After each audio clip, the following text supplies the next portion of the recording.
Bonjour Myriam, Bonjour. vous êtes férue de cinéma. Tout à fait. J'ai effectivement une passion pour le cinéma, le long métrage et tout particulièrement pour le court métrage.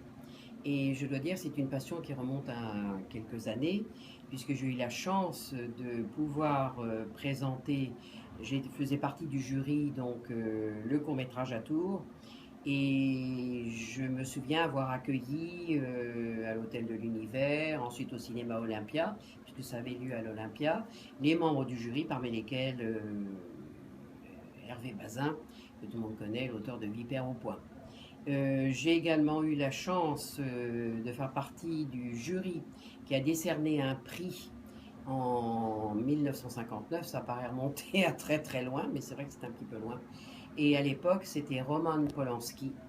C'était son premier film, un court-métrage extraordinaire qui s'appelait Mammifères. On voyait deux hommes marcher dans la neige. Enfin, c'était fabuleux. Et effectivement, Roman Polanski a commencé sa carrière cinématographique à Tours. Donc des souvenirs extraordinaires et je suis particulièrement heureuse de pouvoir dire que nous allons relancer le court-métrage à Tours. Pour moi, le partenariat que nous avons mis en place avec Parc et Jardin, avec le patrimoine, pour ce qui est de ma partie à moi, Parc et Jardin, ça me semble une excellente idée parce que nous allons valoriser notre patrimoine végétal, arboré, qui est absolument superbe. Nous sommes au cœur du Jardin de la France et Tours est vraiment la capitale emblématique de ce Jardin de la France. Donc une très belle manifestation qui se prépare et que nous sommes très heureux de soutenir au niveau de la ville de Tours.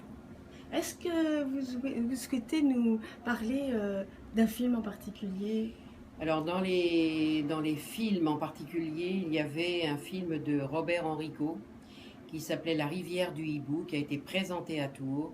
Et Robert Enrico est devenu un metteur en scène tout à fait remarquable.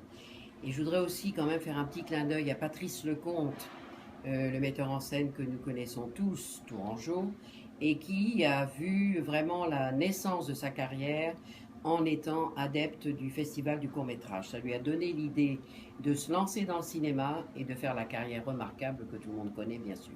Merci Myriam. Merci.